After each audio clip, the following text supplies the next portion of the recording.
Assalamualaikum warahmatullahi wabarakatuh. Selamat pagi. Bersyukur kepada Allah dengan mengucap Alhamdulillahirabbil alamin. Bersolawat kepada Nabi dengan mengucap Allahumma sholli ala Muhammad wa ala ali Muhammad. Mohon maaf teman-teman di live streaming di pagi hari ini berhubung batuk, tenggorokan pun agak gatal, jadi suara mungkin tidak terlalu jernih. Apa kabar semuanya teman-teman? Semoga kita selalu dalam lindungannya, mendapatkan rizki yang berkah, barokah, berlimpah. Semoga dan mudah-mudahan tahun depan bisa pergi ke Mekah, Madinah, sisanya bisa membeli tanah, membeli rumah, jalan-jalan ke seluruh Indonesia, ke tempat di mana yang kita mau, di tempat yang menyenangkan, di tempat yang membuat kita bisa bahagia, atau bila perlu ke Eropa. Yang sedang menjalani rumah tangga, semoga menjadi keluarga yang sakinah, mawadah, warahmah, dan yang sedang ta'aruf, sedang berikhtiar, semoga mendapatkan jodoh yang soleh dan soleha dan segera ke penghujung.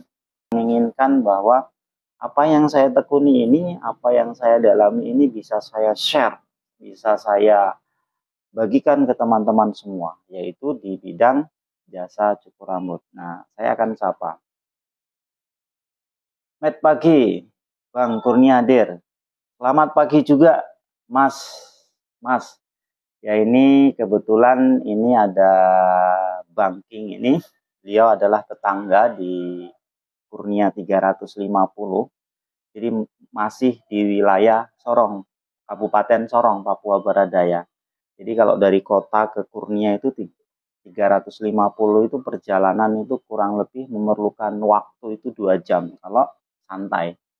Mungkin beberapa kilo lah. Nah, beliau di sana karena berhubung di Kurnia 350 itu di sana sudah ada sinyal, jadi sangat mudah untuk berkomunikasi dengan saudara-saudara yang ada di kota.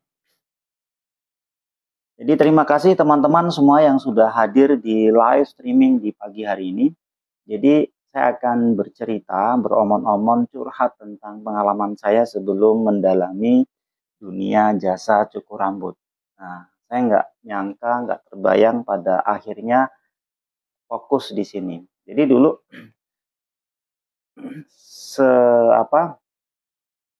masa sekolah itu menginginkan ya, pokoknya targetnya itu menjadi orang sukses. Nah, setelah perjalanan lulus SMA, tapi waktu SMA itu dulu pernah yaitu bercita-cita dan pokoknya selalu mengatakan sebelum tidur, habis bangun tidur itu selalu mengatakan saya pasti akan menjadi orang sukses, saya pasti menjadi orang sukses, saya pasti menjadi orang berhasil, saya pasti nanti akan menjadi orang yang berguna bagi orang tua, nusa dan bangsa. Selalu mengatakan itu.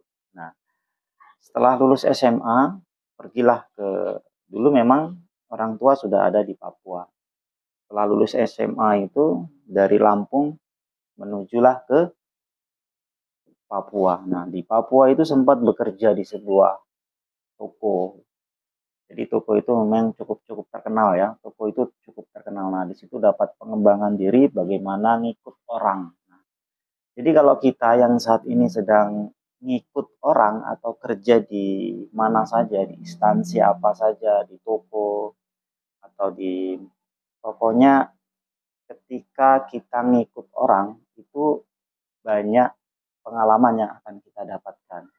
Bagaimana kita harus disiplin, bagaimana kita harus bekerja dengan baik, bagaimana kita harus patuh dan taat pada peraturan toko tersebut, bagaimana kita harus bangun cepat, bagaimana kita harus menjual dagangannya sehingga laku, bagaimana kita harus jujur. Itulah, itu dapat ilmu. Sesuatu yang mau kita ambil itu bisnis apa saja, pokoknya yang harus sesuai dengan apa yang kita mau. Jangan coba-coba untuk melakukan yang bukan yang kita suka. nanti akhirnya pasti ada. Jadi untuk mencapai angka 100 itu pastinya melewati 1, 2, 3, 4, 5. Dan untuk mencapai kesuksesan, untuk mencapai tujuan yang kita inginkan itu harus melewati prosesnya. Jadi kalau kita melihat orang sukses itu jangan lihat suksesnya dulu, tapi lihatlah perjuangan. Dari perjuangan itu nanti ada tantangan-tantangan. Nah, bagaimana kalau kita tidak menyukai sesuatu yang akan kita dalami? Nanti sedikit-sedikit mengeluh, sedikit-sedikit mengeluh, sedikit-sedikit nanti wah nggak semangat. Nah, disitulah pentingnya untuk kita menyukai. Jadi teman-teman sambil menunggu customer yang datang, saya bercakap-cakap di sini, beromong-omong di sini, bercurhat di sini. Semoga curhatan saya, beromong-omong saya ini bermanfaat. Dan apabila nanti ada kata-kata yang kurang nanti bisa ditambahkan, ada kata-kata yang terlalu berlebihan nanti bisa dikurangi, ada kata-kata yang salah nanti bisa dibenarkan, ada kata-kata yang menyinggung perasaan panjenengan teman-teman semua yang di sini nanti mohon kiranya dimaafkan. Jadi sebelum berlanjut saya akan mengutip sebuah motivasi dari seorang ustadz. Jadi Allah itu memberi kita dua mata. Jadi mata yang satunya untuk melihat kebaikan orang lain, yang satunya untuk melihat keburukan diri kita sendiri. Maka senantiasalah untuk selalu melihat kebaikan orang lain, niscaya kebaikan itu akan kembali kepada diri kita. Jadi kalau kita melihat keburukan orang lain, nanti keburukan itu akan dikembalikan kepada kita juga. Jadi tidak ada manusia di dunia ini yang sempurna. Jadi segemuk-gemuknya ikan itu pasti ada tulangnya. Sekurus-kurusnya ikan itu pasti ada dagingnya. Ambil dagingnya, buang tulangnya. Ambil yang baik, buang yang buruk. Jadi teman-teman kita akan berlanjut pengalaman sejarah. Jadi sebaik-baiknya kita adalah yang menciptakan sejarah, bukan mengikuti sejarah. Jadi ciptakanlah sejarah. Bisnis apa saja, cobalah. Jadi keraguan tidak akan pernah membuat orang hebat. Jadi orang-orang hebat itu selalu yakin dan percaya akan keberhasilannya. Yakin, percaya, dan seolah pasti akan ada keajaiban-keajaiban. Ada pepatah Jepang lagi, nama Korobi ya oke. Jadi kalau kita itu jatuh 7 kali, bangkit 8 kali. Jatuh 8 kali, bangkit 9 kali. Jatuh 9 kali, bangkit 10 kali. Artinya apa? Seperih apapun luka, sepahit apapun cobaan, jangan pernah sesekali berpikir untuk menyerah, teman-teman. Dan kalau kita menyerah, sudah dipastikan kita akan gagal. Salah perbaiki, gagal coba lagi. Salah perbaiki, gagal coba lagi. Dan ingat, jangan pernah menyerah, teman. Nah, ketika saya tidak semangat, maka yang saya keluarkan adalah apa? Kata-kata motivasi. Setiap saya tidak semangat, pasti selalu mengeluarkan kata-kata motivasi. Yang menjadi saya motivator saya itu yaitu pada waktu itu Pak Mario Teguh. Itu kata-kata itu sangat membantu waktu itu. Ketika saya nggak semangat, pasti saya menyegerakan untuk membuka motivasi dari Pak Mario. Selalu saya buka. Jadi disitulah bagi teman-teman yang saat ini sedang diberi ujian apa saja, selain mendekatkan diri kepadanya, kepada Allah Subhanahu wa Ta'ala, karena sebaik-baiknya kita adalah yang selalu mengingatnya ya. Keluh kesah kita maka meminta kepadanya, nanti kita akan diberi ketenangan jiwa. Nah, disitulah Jadi teman-teman, bagi teman-teman yang saat ini sedang diuji apa saja, selain berdoa, menyerahkan diri kepadanya, mungkin menjalankan perintahnya, menjauhi segala yang dilarang. Nah, kita perlu memotivasi diri sendiri. Nah, setelah tadi awalnya yaitu kita menjalankan perintahnya, mungkin kalau muslim ini untuk membuat ketenangan hati dan pikiran dengan melalui mungkin sholat jamaah, kemudian mendekatkan diri kepadanya, kemudian sholat tahajud, duha dijalankan, maka pastinya akan mendapatkan kedamaian, ketenangan, dan setelah itu memotivasi diri kita sendiri. Jadi Allah itu akan memberi ujian kepada hambanya itu sesuai dengan kemampuan hambanya.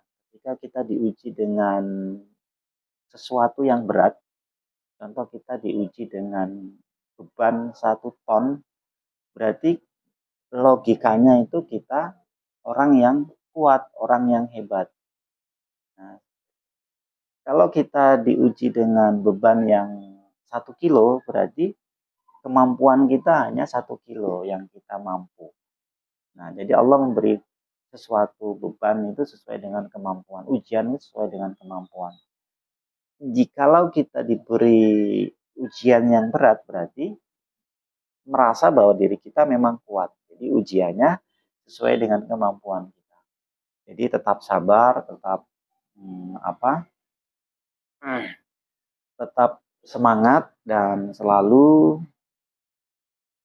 berdoa terus bahwa setiap ujian itu pasti ada jalan keluar. Di setiap ujian itu pasti ada hikmah di balik ujian tersebut. Contoh, jika kita diuji dengan mungkin kepala sering sakit, setelah kita ditensi ternyata terkena gangguan yaitu darah tinggi. Nah, ketika kita mengetahui bahwa kita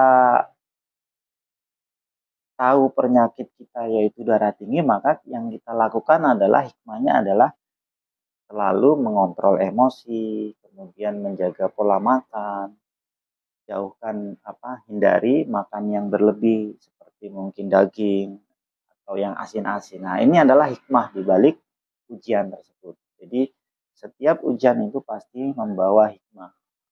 Hikmahnya yaitu pasti kita harus ada waspada di situ. Jadi teman-teman, terima kasih semuanya yang sudah hadir di live streaming di pagi hari ini. Jadi saya ini menekuni jasa cukur rambut. Jasa ini sering saya katakan di setiap live streaming, di setiap membuat video itu, saya selalu katakan tidak harus sempurna. Mulai saja sambil jalan disempurnakan. Jadi kata-kata ini bisa saya analogikan ke teman-teman pemula, teman-teman yang saat ini baru merintis usaha apa saja, maka tidak harus langsung bagus, tidak harus langsung banyak pelanggan, tidak harus langsung pekerjaannya itu sempurna. Maka mulai saja, sambil jalan nanti disempurnakan. Sambil jalan nanti tahu ilmunya, sambil jalan nanti diberi kemudahan. Sambil jalan nanti kita belajar bahwa dari kesalahan yang kemarin bisa kita perbaiki. Mungkin contoh di dunia jasa cukur rambut itu, selain kita merapikan rambut, jadi servis seorang barbershop atau pangkas rambut pada umumnya itu kan, contoh potong rambut, kemudian keramas, merapikan brewok, kemudian styling menggunakan produk.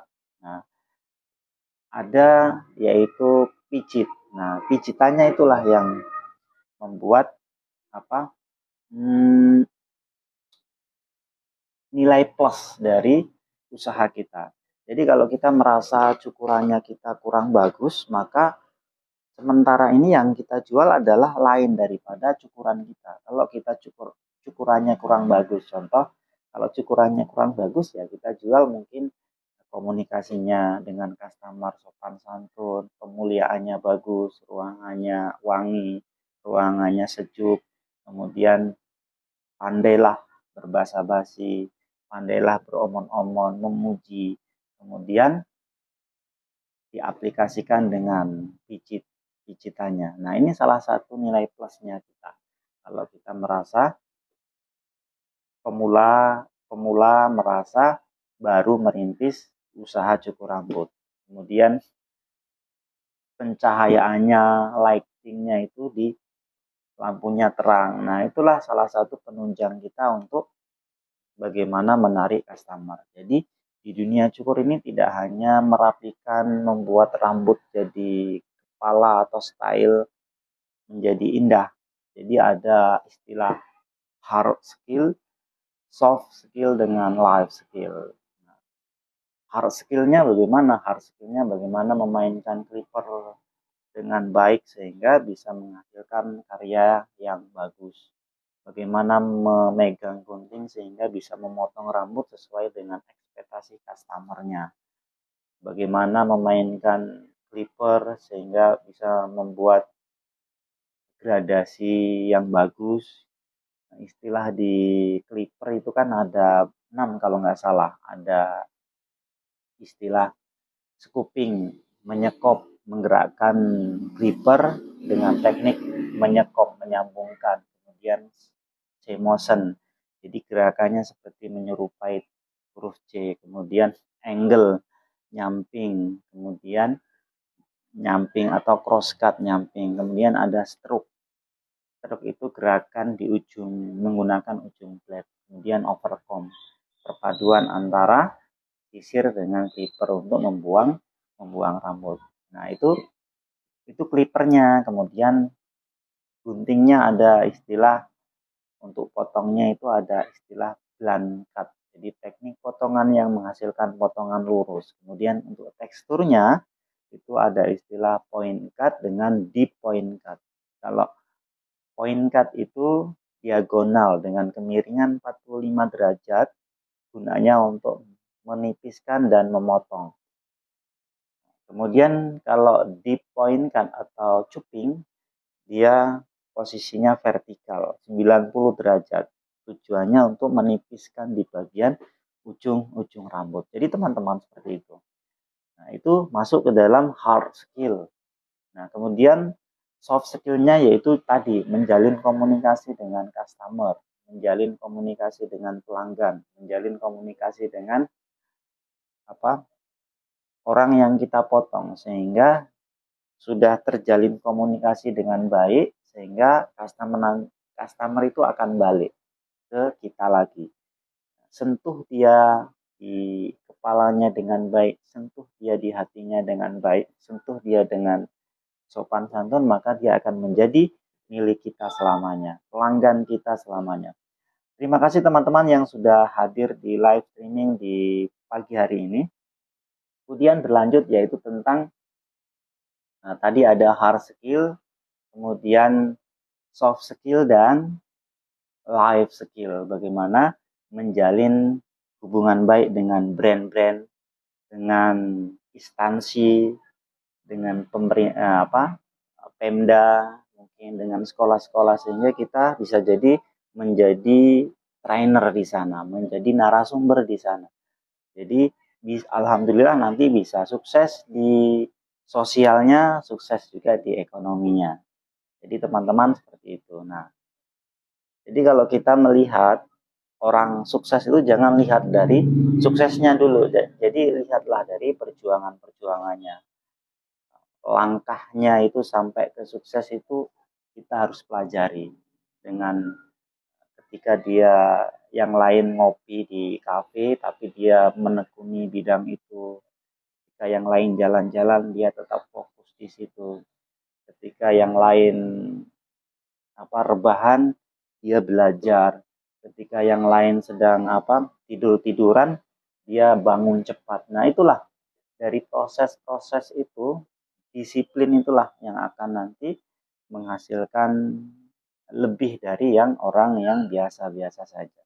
Jadi kalau kita melihat atlet, atlet apa saja ya, pencak silat, apapun, kalau dia tanding menang, itu dibalik kemenangan itu, dibalik keberhasilan itu pastinya sebelumnya melalui proses latihan berulang-ulang, jatuh bangun, ditendang, bahkan kesleo, cedera. Nah, itulah proses-proses itu yang harus kita lihat, jangan kemenangannya. Jadi kalau lihat kemenangannya, nanti kita lihat orang sukses, ketika kita mau ngikut, tiba-tiba tidak sesuai dengan kita yang nanti kita akan merasa. Jadi lihatlah dari perjuangan. Nah, dan untuk menjadi orang sukses itu banyak jalan. Untuk mencapai sebuah keberhasilan itu banyak jalan. Jadi untuk mencapai angka 10, teman-teman, tidak hanya 5 tambah 5, 6 tambah 4, 7 tambah 3, 9 tambah 1, atau 8 tambah 2, 7 tambah 3, bisa 100 dikurang 10. Jadi untuk mencapai angka 10 itu tidak hanya 5 tambah 5. Begitupun untuk mencapai keberhasilan, tidak hanya lewat tukang cukur saja, teman-teman. Bisa lewat pendidikan, menjadi dosen, bisa lewat entrepreneur seperti saya ini, yaitu menekuni jasa cukur rambut atau berdagang di pasar, membuka toko, atau bisa menjadi abdi negara, menjadi ASN. Banyak cara menuju Roma, banyak cara, banyak jalan untuk meraih keberhasilan, banyak jalan untuk meraih kesuksesan menurut passionnya teman-teman. Nah, yang paling penting di sini mulai saat ini, ketika kita umur masih muda, ketika kita umurnya masih belasan tahun, carilah sebanyak-banyaknya pengalaman. Dari pengalaman tersebut nanti kita mencari sebenarnya passion kita ini ada di mana, kesukaan kita ini ada di mana, sambil sambil jalan. Nah, ketika kita kerja di toko ini, nah, pengalaman. Ketika kita kerja di perusahaan ini, ada pengalaman. Nah, ketika kita ngikut orang perbengkelan, nah ternyata di dunia mekanik ini kita lebih senang, lebih suka dengan alat membongkar mesin, dan akhirnya kita menemukan di situ, oh ternyata passion saya ini ada di mekanik, ada di seorang perbengkelan. Nah, disitulah kita bisa mencari. Beda dengan umur yang kayak saya ini, umur kalau yang sudah 35 ke atas, itu harus yang kita kejar itu adalah karir. Bagaimana hari ini kita mendapatkan uang sehingga bisa menghidupi anak dan istri. Tapi kalau umur masih belasan tahun, carilah sebanyak-banyaknya pengalaman. Apa saja. Cari yang menurut kita sukai, menurut kita nyaman di situ. Jadi kalau saat ini yang teman-teman masih ngikut orang atau kerja di sebuah perusahaan, tetap sabar, tetap jalani saja, tapi sambil ada sampingan. Mungkin sampingannya jualan. Jangan sampai nanti ketika kita sudah nggak digunakan, kita nggak dipakai lagi, kita sudah tua, anak sudah banyak, kita keluar kerja dari situ, kita kewalahan.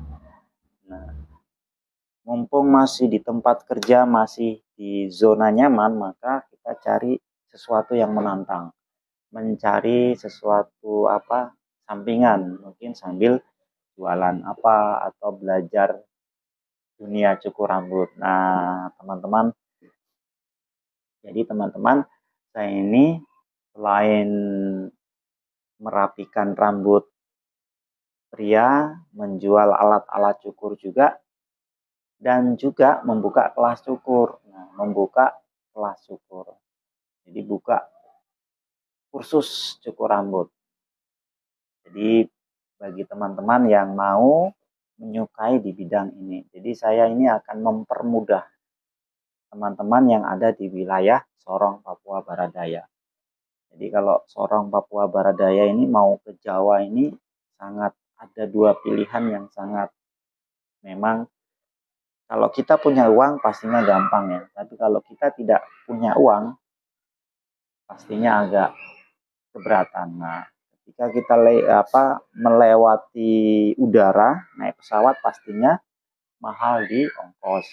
Kemudian kita lewat laut pasti lama di perjalanan. Ada dua pilihan yang memang agak memberatkan bagi kita yang ekonominya di bawah. Tapi kalau yang ekonominya orang-orang kaya ya tinggal cus saja ke sana.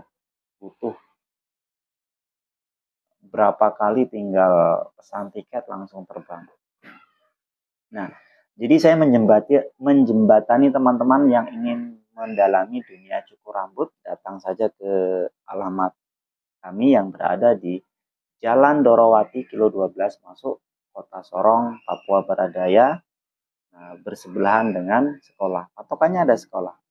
Dan ada kenapa saya menyarankan untuk mendalami dunia jasa cukur rambut, karena saya pikir dunia jasa cukur rambut ini usaha yang resikonya itu kecil. Resikonya apa ya kalau dunia jasa cukur rambut? Nah, kembali lagi ke teman-teman menyukai di bidang apa. Jadi kalau mau coba-coba untuk mendalami dunia jasa cukur rambut, saya mengarahkan nanti datang saja ke El Jawawi Barbershop, nanti kita kasih tahu ilmunya bagaimana memotong rambut pria, bagaimana merapikan rambut pria, bagaimana usaha ini itu bisa menghasilkan. Nah, saya akan baca keuntungan dan manfaat usaha barbershop atau pangkas rambut. Yang pertama tadi sudah saya katakan, yaitu menjadi sebuah kebutuhan setiap pria. Jadi hampir setiap pria itu 1 bulan, 2 bulan sekali itu pasti menginginkan rambutnya dipotong, merapikan rambutnya. Nah, kemudian yang kedua yaitu usaha yang mudah dilakukan. Usaha ini itu mudah sekali dilakukan. Mudah, tidak susah. Ya, susahnya kalau kita belum tahu menggerakkan mesin. Kemudian modalnya itu bisa disesuaikan. Jadi modalnya itu bisa disesuaikan. Kalau kita modalnya besar bisa buka yang premium barbershop dengan kursi yang harga mahal. Nah, nanti kita sesuaikan dengan tarifnya. Kalau di saya ini tarifnya sekali potong 60.000, keramas 70, full service 80.000. Disesuaikan dengan modal. Kemudian modalnya bisa disesuaikan tadi ya, lebih cepat balik modal. Kemudian berikutnya yaitu lebih cepat balik modal. Jadi usaha ini tuh lebih cepat balik modal. Karena kita tahu mungkin silet yang tiap bulan harus beli. Kemudian mesin itu butuh bertahun-tahun baru kita ganti. Nah, itu ya. Jadi modalnya itu modal di awal saja. Mungkin modal ngontrak itu yang besar kalau di daerah perkotaan. Perkotaan itu ngontraknya itu sudah per tahun ya. Kalau kita per tahun mintanya yang punya kontrakan itu 20 atau 30 besar. Kemudian bisa dijadikan usaha sampingan. Usaha ini bisa dijadikan usaha sampingan ketika pagi siangnya di kantor, nah sore bisa terjun ke sini. Kita buka ini. Kemudian tidak akan punah dan hilang. Jadi usaha ini tidak akan punah dan hilang. Kalau manusia bisa meninggal, hewan bisa mati, tapi kalau usaha ini bisa kita salurkan ke anak cucu, kita regenerasi dan tidak akan pernah hilang. Kemudian usaha ini itu tidak mengenal musim, walaupun musim hujan, musim kemarau itu kalau orang sudah rambutnya panjang pasti saja ingin dipotong rambutnya. Nah, jadi teman-teman, dan usaha ini juga apa pokoknya dan lain-lainnya. Nanti teman-teman bisa tambahkan di kolom komentar manfaat dan keuntungan usaha barbershop atau pangkas rambut. Nah, kemudian berikutnya itu langkah dan cara memulai usaha barbershop dan pangkas rambut. Salah satunya ya pasti ada niat dan belajar. Kita harus ada niat dan belajar. Jadi sudah ada niat, kemudian kursus. Nah, jadi ada dua pilihan ya untuk mendalami dunia cukur rambut. Kenapa saya sarankan untuk kalau kita punya uang itu ambil kelas cukur?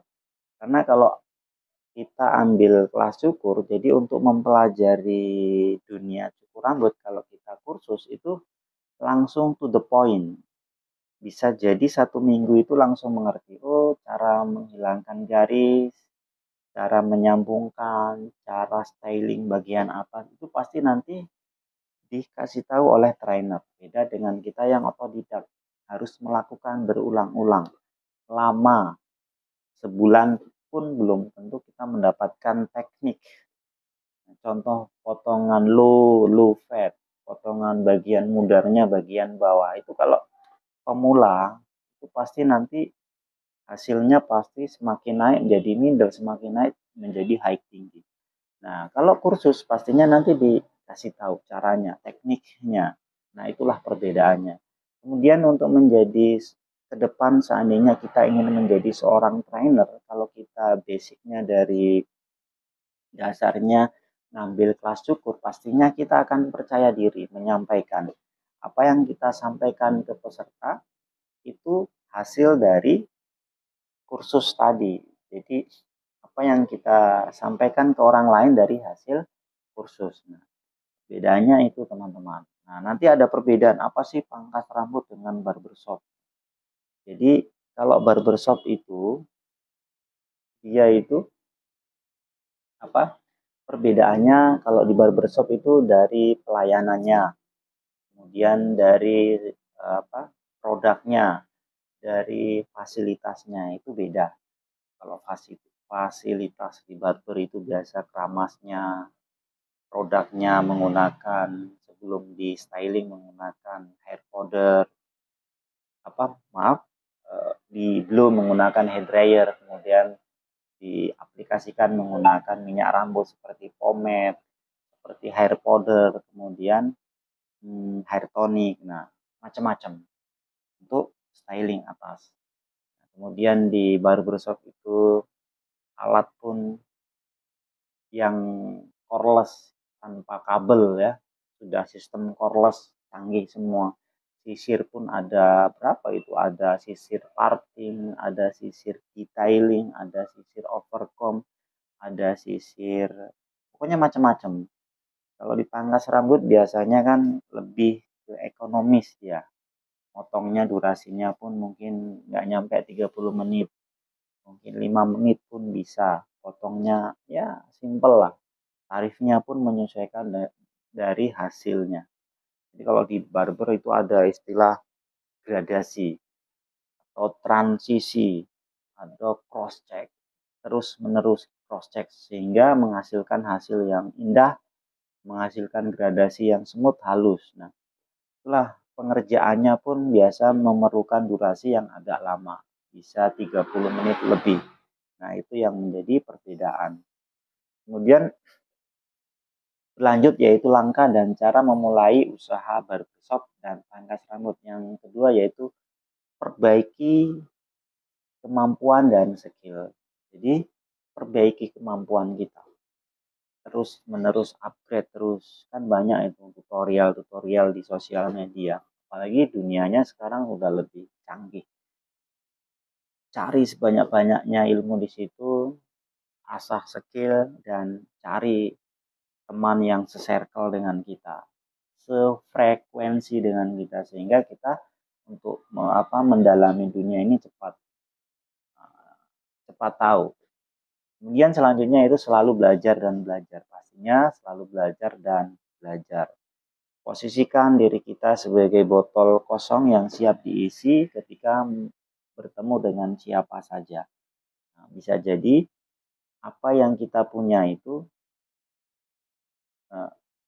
dia bisa jadi dia yang kelebihan dia itu tidak ada di kita, dan sebaliknya kita bisa sharing, bisa jadi apa yang kita punya dia tidak punya. Maka ketika kita mendapatkan siapa saja, teman siapa saja, maka posisikan diri kita sebagai botol yang kosong, yang siap diisi